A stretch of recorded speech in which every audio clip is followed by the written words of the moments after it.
transition sans Kabila. Voilà. Comme ça, tu ressens l'élection qui toque, où vous allez peser, où vous allez transparent. Ça, on va pas baser à Congolais. Ceux qui sont pacifique, pacifique, dans les calmes, koyo kabisota mon côté. Tu vois, quand on a Kamobélé, avant de comme à décembre. Pourtant, qu'il n'est pas tout n'est pas sur la Likambo déjà, ils ont fait ça. Qui non, élection est à Kozalati. Ce qui est élection est à Kozala, oh, tu l'as mbini, qui est une machine à Kokende Kaka, machine est à Kokokate. Bato, alobati, qui non, pas formé bango pour la machine, wana, baza à Kokokate. Et suffisant machine, moukier, bato, moukier. Ils ont fait ça déjà et Kokokate. Mais ceux qui n'ont pas tout ça, na sukoyo, na ndenge peuple a l'ongeli penza qui n'ont pas de visibilité de peine n'enge te voter là. Et quoi c'est mani? Il y a machine à voler, à voter, à voler, à tricher. Vous pensez que vous avez légitimer les sous Chadar? Oui, bonsoir, bonsoir Nabande Kotou, Bazola Nabiso sur 3W Congo France. Moi te mingi Nabatutu, Bazali, Bisika, Bazoni, Congolais, oh, tout balanda Kabiso sur 3W Congo France. Voilà, Yabino Molobeli, afin des Juifs noirs. Donc, naïli sous pour nous console, Nabino toujours, Matali, Mboka Nabiso, Matali, Mabele, Oyo Yabiso. Voilà, Yabino Molobeli, afin des Juifs noirs. Ndenge na bisa ki bino ke non, l'air toujours, ndenge to bakara toujours, l'air est toujours grave.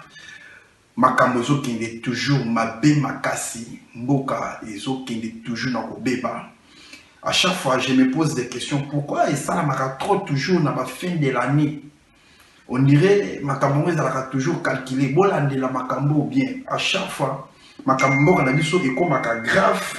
À chaque fois. Na ba fin de l'année. Donc na ba fin de l'année nde makambo ko makavuma pire ko makamabe makasi. Mais tokotika te tokobunda toko si tokolonga etumba oyo. Mbote mingi na ba tutu ba soutenir kanga ou puis ba pesa kanga ba conseil lokola ba venanga shoga munga et puis ba venanga ba apasha bora ba venanga ba wilisonga bande kutu balinga kanga na pesi notu ba mbote bisika boswani. Voilà, mais l'autre yoko lobela makambo mibale oyo ezali kopesa mbutu kati ya mboka na biso et puis mingi lisusu mbutu koti na media na bande ko na biso oyo boyebi mingi balobela makambo ya mboka lokola ba Mike Mukebai bato lokola ba Daniel Safu bato lokola ba Ndeko Eliezer lelo oyo tozo sola na bino boye Ndeko Eliezer, Mike Mukebai, Daniel Safu, bazali susu na boyo qualité. Tala niveau mboka na biso ezali kokende. Oyo akomi kotika Eliezer déjà zopé sa position na aza toujours na Chilombo na IDPS. Mais Mike Mukebai azali kotake IDPS en plus azali kotake na le père son âme Tshisekedi surtout mingi il azali kotake mingi le père Tshisekedi wa Mulumba. Mais Daniel Safo a attaqué IDPS na Jean-Marc Kabunda. Tala suko au niveau de Kei.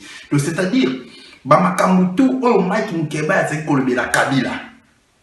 Bamakamutu o Daniel Safo a kolobé la Kabila. La plupart ya Bamakamo yon bakomi kolobé la suko na IDPS. Yango susu makambo kolobé la na Chilombo Félix. Yangwana lisusu makambo ko molobela ngo lisusu na batu oyo bazali ba congolais oyo bazalaki bitumba tozalaki ensemble lelo boye vokabone koti Mike Mukebai na Eliezer nazali koloba yango bien bazali lisusu ya koyokana te Eliezer na Daniel Safu bazali lisusu ya koyokana te. Je me rappelle jour bayaka awa première fois parce que nous na publiaka ko ya Moutaliboso a publié à sa émission na Daniel Safu na Paris boyebi yango izalaka ngai na yeba kam comme ça tofanya Daniel Safu ayebi singa lobi nazo banga kaka eloko moko lobi Mike Mukebai ba milisa soupe nazo banga kaka eloko moko lobi Daniel Safu ba milisa soupe. Vous pensez que soupe ezalaka et pas Kabila te ba opposant wana bazo milisa pe batu na bango pe mususu soupe. Donc opposant, soi-disant opposant, mais amelisi mutuka la soupe et pour akoma lokola fanatique nae et puis opposant mona simawana azomela siko soupe ya Kabila. Donc je pense que vous comprenez. Mais aujourd'hui, je voulais vous parler par rapport à la marche à l'élo, parce que l'autre est le 26. Dans le baron, à chaque fois, dans le émission de Koleka, bandeko na biso ya Congo bakoma na bango kobima. Si il s'agit ya date moko songolo bandeko bakobima. Lelo bomoni bandeko ebele babimi balobi que non non na machine à voter. Bandeko na ngai tozala vraiment ba réaliste. Lelo bobimi ba opposant wana babimi sibino. Bango mutu babimi sibino. To la dit ba message na bango tout que non totambola pona non à machine wana ya nanga machine à voler. Bobimi bosali marche oyo bolobi que non marche pacifique boboyi machine à voter. Mais bozo kanisa que non na marche lelo bosali e bangisi Kabila. Bozo kanisa que na marche lelo bosali bozo ba élection mo na le 23 décembre na ndenge o bino bolingeleli. Bon, question n'a pas bien. Na marche lelo bosali. Tout le monde lelo quand même. Babomi batote. Makila éternité. Gloire à Dieu. Mais, vous pensez, lelo ndenge botamboli boy. Na décembre oyo. Il y a 2018. Beaucoup zoa ba élection. Oh, boza na oposa. Beaucoup voté moutou na bino o boza na eposa. Par rapport à Manchalelo, je ne crois pas. Bon, Bolobi Chilombo a trahir. Chilombo a trahir, Félix Tshisekedi a trahir. Alobi, quelle que soit une machine ou machinité, n'a qu'aucune élection. D'autre part, il y a qu'on a lobby, position d'habitude, c'est-à-dire que non, Kabila dégage. Mais, ce qui est l'eau, Bokei na maponami, ya machine, à voler, à voter, à voler, à tricher. Vous pensez que Bozo Kendeko légitimer l'issoussou Chadar. Si autant Bozo Kendeko l'issoussou kopé, c'est sous Chadar Babeki. Pour beaucoup, t'as l'issoussou na bitumba. Parce que Chadari, c'est Kabila. Si aujourd'hui, Kabila, Atikeli Lelo Chadar place parce que Azana confiance. Aïdi. Nyo soana ezali nango baza ezaba distraction. Parce que vous voulez rester toujours derrière des yaba opposants wana. Ngai tomba ndo ça va makambuke no toko fane sous derrière ba opposant te nazala ka boya ya ngabi kino te. Quand même il faut un leader, quand même il faut tolanda songolo, quand même il faut tolanda songolo pakala. Mais lelo na comprendre que non, ba opposant wana, ba kotikala komeme la peuple congolais victoire à ta moko te. Ba kotikala koya kopesa posa pe à peuple congolais ata eloko moko te. Parce que au moins lelo Chilombo, Félix Tshisekedi, a zone dima akene ba élection avec machine à voter. Mais lelo batu bazolo batu machine à voter teto qui n'est élection sans machine à voter ndenge komami na mibe ko likunzi. Mais bozonga na 2011 papa Tshisekedi Etienne Tshisekedi wa Mulumba a sala élection en face na Kabila na 2011 ezala ka machine te mais Kabila akokaka ko tricher. Donc Kabila nenga zawana non machine ou machine Azali capable de tricher, n'est-ce pas le père. Donc, c'est-à-dire, Bamilo, voilà, nous sommes, ils ont un mascara. Ils ont là toujours, ils sont en bouton, tala elo bambutu mbutu koti. Ba Mike Mukeba, ba Eliezer, ba Daniel Safu, ba ndeko na biso wana. Tozaka na posa ndenge bazala moko. Bazala batu moko, to solola ka makambo mboka to kini nango tina suka. Lelo dans ce Sabino Bokeno, Eliezer, na Mike Mukeba, Kourezade. Daniel Safu, na Mike Mukeba, Tona Eliezer, Kourezade. Mike Mukeba, qui a zaki moi na sima IDPS. Daniel Safu également, Eliezer également. Lelo Mike Mukeba a pesi positionné Moussou na parti politique ni Moussou. C'est pour vous dire que non, ils allaient toujours kolakisa bino ete ke non ba Rwandais bazali déterminé. Problème ya Congo ezali problème ya Kabila alongwa te Félix Tshisekedi. Problème ya Congo ezali ke non Congo il faut ezala libérer parce que nous sommes sous occupation. Ba occupant ba kende, ba Rwandais ba kende, Kabila na système mobimba kende. Tant bino bosol ba ke non problème ya Congo ezali Kabila dégage. Bokei ba élection na machine pour na lobby bo tchaba tcha chadar pour gagner te pour machine wana ata ba china mosengo. Atabache na docteur Denis Mukwege akopola machine wana eza bien de biso soto ebi yango bino mo pe bolubaka yango akopola. Problème c'est que bosunga biso to sala soulèvement populaire, bosunga biso to benga na Kabila to sala transition sa Kabila. Soki bosunga biso te peuple congolais bola nanga malamu. Tala lelo ba journaliste lelo ba bebani. Toko mona makambo beli avant to koma décembre. Pour to qui n'est pas to n'est pas sur la likambo déjà ils ont ça.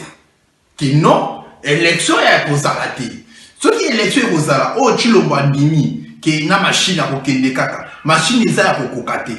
Bato alobaki balobaki ke non ba former bango pour na machine wana baza ya kokoka te. Et suffisant machine mukie bato na mukie. Ils ont ça déjà e kokoka te. Mais si tu dis que non, tout ça, na sukoyo, na ndenge peuple alongeli penda que non, pas disabilité de peine ndenge te voter là. Et qu'on simba te tape pesi kaka mukie. Donc sur la likambo eza déjà clair que non, tozo luka, tokota na 2019 na Kabila. Mais si ko ponanga na lobaki yango, surtout biso bandeko awa toza la kata diaspora. Bandeko na biso bakoma kobima. Totinde la bango ba mbongo. Basomba baminduki, basomba batolotolo, basomba ba machette, parce que ba marche pacifique, on en a marre. Kabila ban sa na reçu suyeti. Ba marche moko boye bokei boyendi, no a machine à voter, Kabi, balinga ki ba boma, banze botu bo silisa yango. Kabila balisa kaiti. Kabila azana posate atika kibokonzi. Ça se voit. Si vous biso tous en charge, nous les jeunes. Parce que c'est à nous les problèmes. C'est biso toute cette génération sacrifiée. Biso la toute cette génération sacrifiée. Biso la toute faut comprendre que non, makambu izana maboko na biso. Ndengeni tokoki ko bengana Kabila. Parce que mukolo mususu na tunaka Daniel na tunaka Martin Fayulu na bisi Martin Fayulu na bino bozo kende na bozo kende toujours bozo libisa biso ke noto sala ka ba marche bo pesa biso minduki moni ngani na na poto so ba pesa nga munduki ba bisi nga to kote na nzela Angola na ki Angola pona o libérer mbokanga o to kote na kotika makambo na nga tout ya kini ba na koya na ki pesa rebellion pona libérer mbokanga nde na za on a appris na isaka Daniel na isaka Martin Fayulu mais pour limiter beaucoup pesa biso manduki poto benga na muto Daniel Martin Fayulu la bisinga lobby o biso tozo to ça libé komi kunze constitution ya ngo nga na ebisi na bi papa bino bozo to ça ya ngo mais muto aza soit disant na muto mboka to si yango te comment bino boko to ça eloko bino mutoza muto mboka atosi yango te depuis 2016 alingi kokende te siko lelo Martin Fayulu na moni na marche ba marche bongo bosali yango trop taba ndeko na biso ba journaliste ba Eliezer ba Mukeba ba tozo ngano 2011 soki ezalaki ke non élection ya machine mais Tshisekedi le père angaka ndima yango te alingaki andima yango ata mukite mais yo lelo ozolo ke non quel que soit machine ou pas il faut tokende na ba élection pour na ko benga na Kabila problème a komisa ka ko benga na Kabila te problème a komisa ko benga na Kabila na système wana nyonso parce que si vous avez une élection Chadara l'équipe pour Chadara le capot élection à Jésus Christ Chadara a gagné Chadara oleka si Chadara c'est Kabila ba Rwandais wana bazo bomba bande ko biso ba beni tout ça par-ci par-là oh bino ko boko kaka même pas ko dénoncer même pas ko keneti na ba bisiko wana ba olongo te Bah, vous allez toujours, voilà. Bozo qui ne coupe ça, Chadar, il va béquille pour rien. Ceux qui ont qui genre, il y a l'élection, il y a ma machine, ceux qui ont qui les pères, papa, Tshisekedi, Alaka Kendamote. Attends, qui est 2011, pas mon avis que non, ils ont l'élection, ils ont que non, ils ont que non, habilité des pays, nous tous ont voté, tout ça, malgré Kabila a triché. Problème est ça que nous ne pouvons pas organiser les élections dans l'occupation. Pour te recocater. Problème est ça que tout est dans bango. Transition sans Kabila. Voilà. Comme ça, tu reçois l'élection qui toque, vous allez peser, vous allez transparent. Nous devons voter dans Kimia, Mnambo, Kanene et Sengo. Tant que Kabila il est là, les élections seront toujours bizarres, trichées et puis floues. Il y a évité ce qui va dire qu'on a vu sur Bozo, là, on a bien secrétaire W comme en France.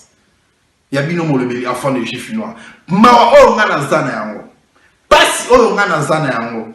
Souci n'a infecté moko na moko ya ba Congolais. Tout le monde m'a cambré tu koleka Angola, Congo, baliba le kala biso sur problème na ba Angola. Te ba ndeko na biso bele biso na to fanda ba Angola biso. Ba benga na Angola te. Ba betanga na Angola te. En même temps na famille et belé na Angola.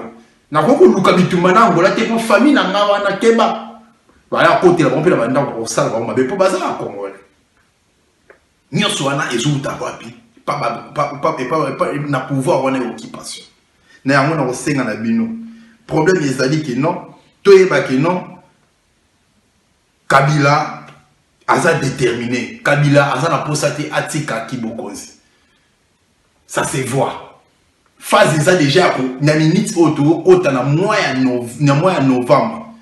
Tout s'est organisé, tout aider bande ko na biso, tout tindela ba mbongo. Basomba babiloko oyo koki ko permettre bango bazala ba se résister na les 23 devant ba policier devant bitumba ya Kabila bango ba beti koto pe ba beti bango ba beti koto pe ba beti oyo loba Rosimu Keni le peuple gagne toujours, les peuples vont gagner toujours na façon na minute avec mon occupation ceux qui sont pacifiques, pacifique, dans les calmes, koyo kabiso tamuko mokote.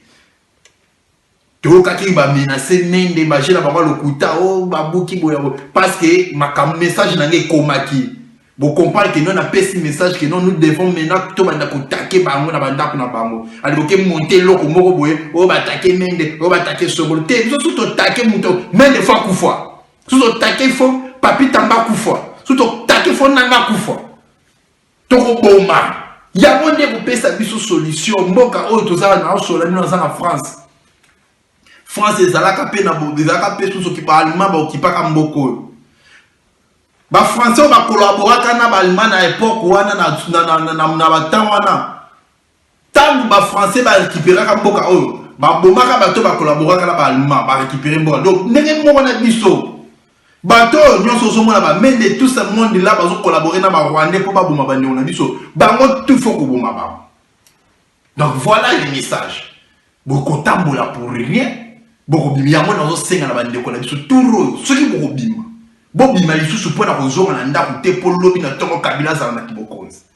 Bo bima pona ko récupérer mboka. Et nous les Congolais, nous les diaspora, to sangana, to bengana, to solola. Tu vas ndengeni toko sunga parce que ba ex-phase ya Mobutu naza déjà ba bengaki ba lobi ki nelo kozanga biso matériel so matériel ezali attaque ba soldat toko récupérer mboko toko sunga bango naza contact na bango eza makamwa kati bosomona merci na ba tutu bosola na biso ba ndeko oyo ba perdre Rosimu Keni ba bengaki ba yibo to sunga bango ezo senga mo makambo. Donc merci beaucoup na ba ndeko to ba la biso. Merci na Didi Dipumba. Merci na ba Congolais tout bisika bazwami plutôt. Donc ya bino molobi afin des chiffres noirs na continuer toujours ko ba pona mboka na ngai na pesi ba ndeko tumbo te mingi bisika bazwami na ja sir bokozonga lisusu na deuxième numéro pona ko bila toujours ma mboka na ja sir to kutani mbala sima. Bo comprendre eza vraiment passe mboka. Merci. Congo France.